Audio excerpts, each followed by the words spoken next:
Thank you, Deputy Speaker. Well, the Prime Minister was the last one to speak to this bill, and I would just like to address his remarks before I move on to mine. And I want to reject his declaration of 10 years of neglect under the Coalition in the early childhood education and care portfolio, and just remind Australians that he is all about spin and not about substance, because the facts are that the Coalition took the childcare subsidy in that period from $6.5 billion to around $11 billion a year.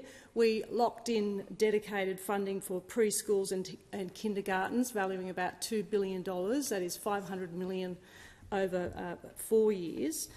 We increased early childhood education and care places by a remarkable 50% over that decade, and this was outlined and highlighted in the recent Productivity Commission report. We increased 4-year-old enrolments in early childhood education and care to a staggering 90%, and indeed we increased women's workforce participation, which is so very important for women across our nation. And so the Coalition is incredibly proud of the work that we have done over the last decade in this sector.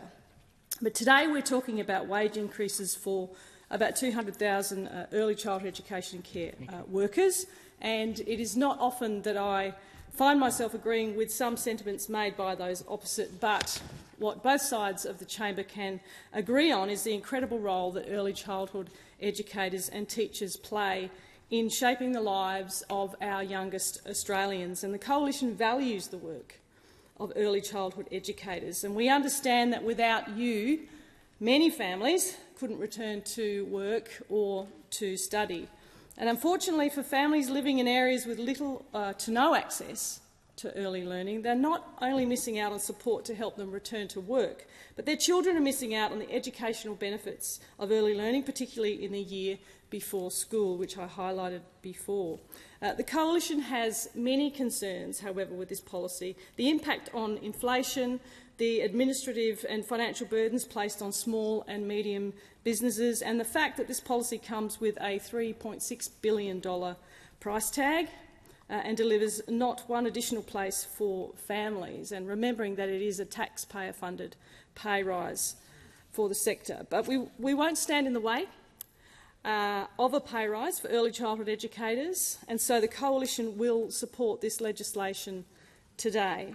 However, while we support higher wages for early childhood educators, it would be remiss of me not to call this policy out for what we believe it is, which is a pre-election sweetener, a sugar hit that Labor hopes will win them votes ahead of the impending federal election next year. And the proof of that is the absolute lack of detail following the announcement of $3.6 billion for those higher wages.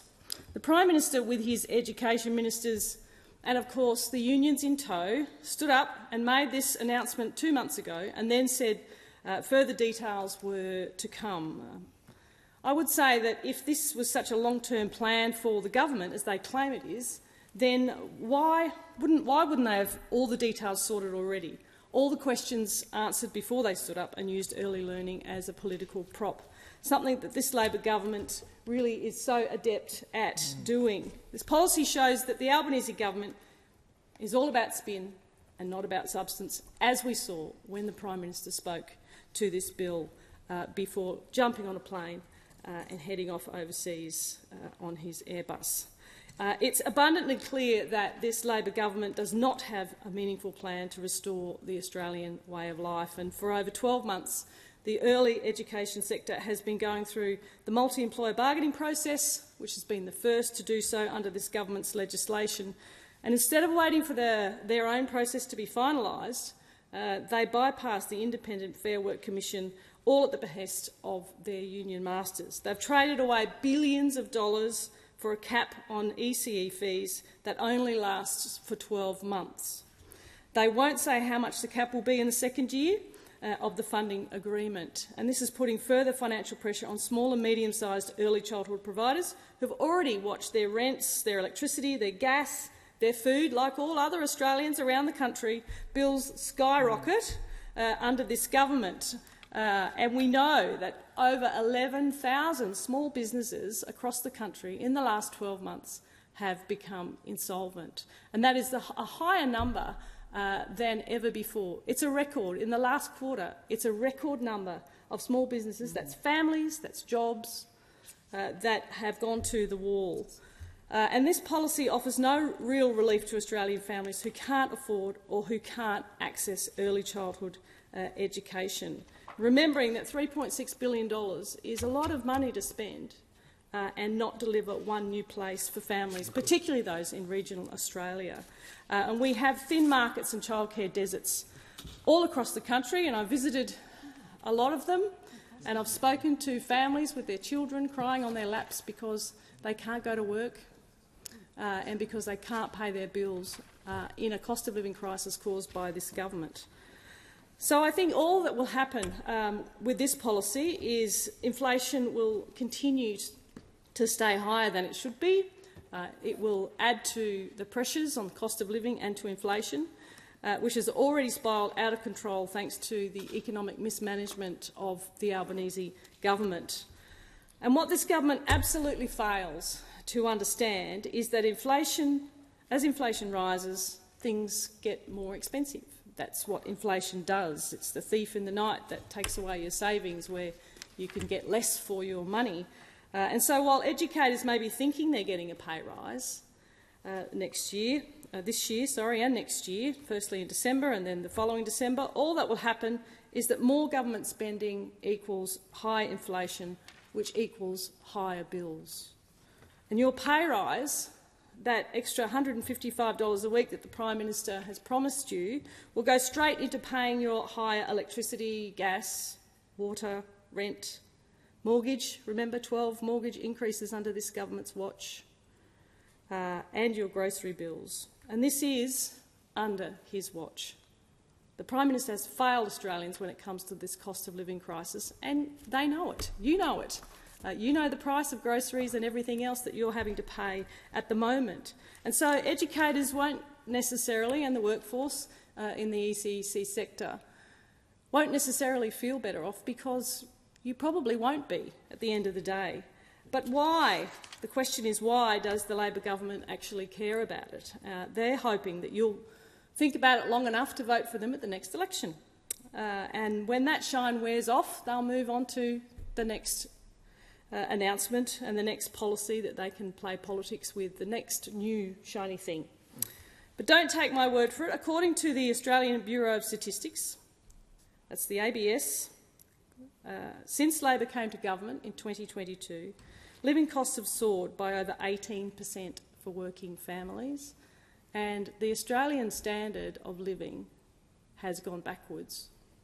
That is for sure, by nearly 10%.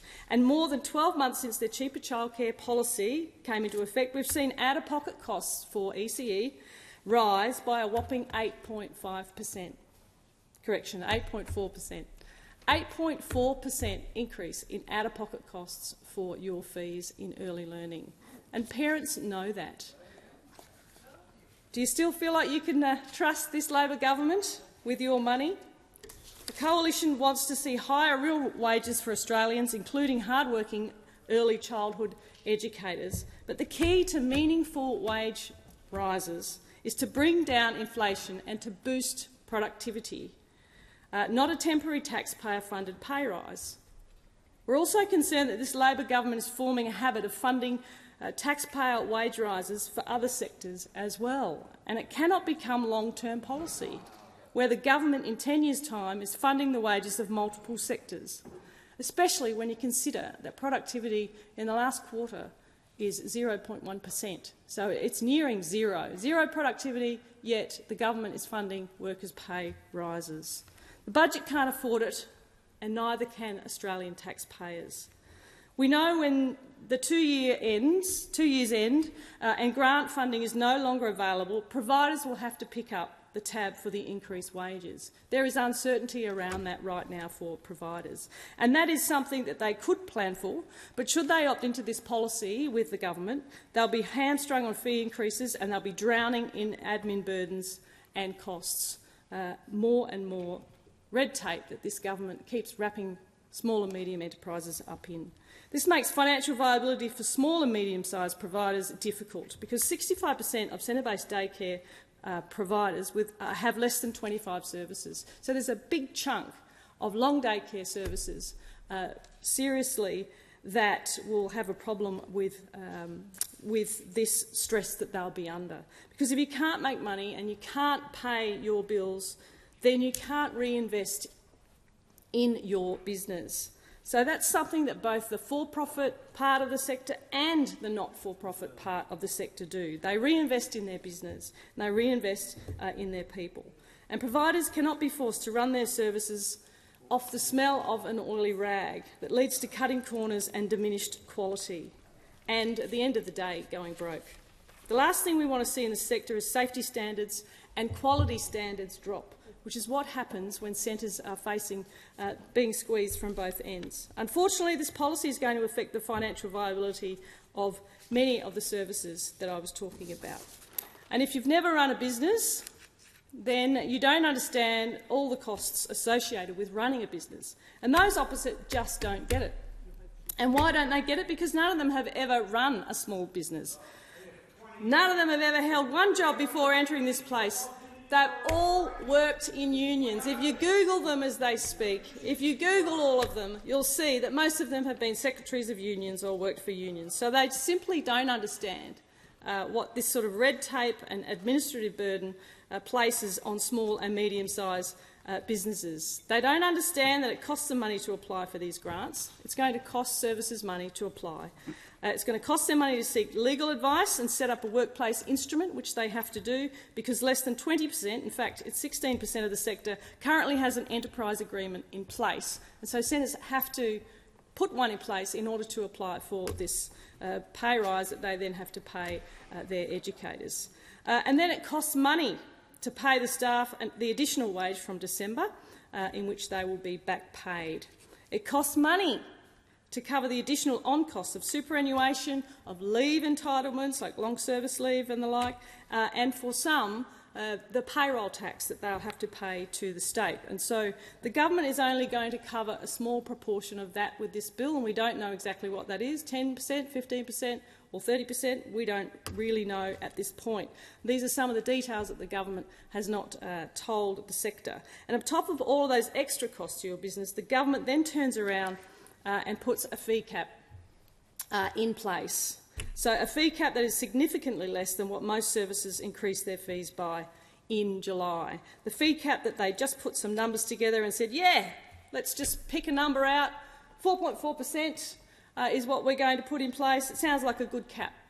4.4% when groceries have increased by 11%, electricity by 22%, gas by 33.8%, and rent by 16.3% under this Labor government, under this Prime Minister's watch. And the cherry on top of this whole process is they're forcing providers to sign an agreement with them for this money without telling them what the fee cap will be in the second year. So this is a greenfield or a blue sky, whichever one you like to look at, where providers simply don't know what the cap will be, even though they've already signed an agreement for a 2-year funding for their service for the wages. Can you imagine?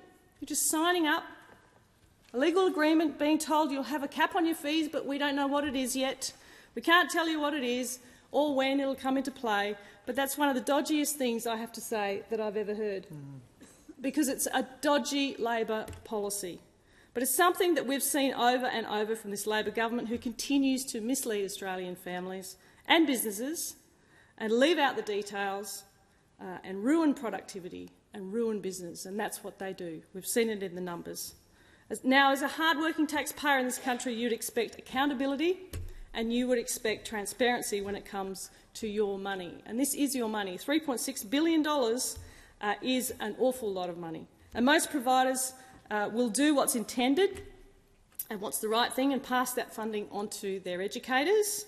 But there will always be a very small percentage of people who try to game the system, as there is in every sector. There always are. And no doubt some will try with this funding. from this special account. Not only does the government not have any stringent measures in place to ensure all the funding is going to educators and teachers, but they are putting the onus on educators, on those working across the ECS sector. They're putting the onus on educators to report to the Fair Work Commission if their employer is doing the wrong thing. We don't know how many that will be. And should a provider be found doing the wrong thing and misappropriating $3.6 billion or part thereof taxpayer dollars, you would expect them to face criminal charges or perhaps a penalty. That's what you would reasonably expect. Well, no, not in this case. Under this policy, the most Labor will do is end your grant agreement and send you on your merry way. So this is the Albanese government's policy, and it should be on them. Not on educators, to ensure providers are doing the right thing. And it should be this government's responsibility to penalise any provider who misappropriates this funding for anything other than to pay wages to our educators and teachers who deserve it.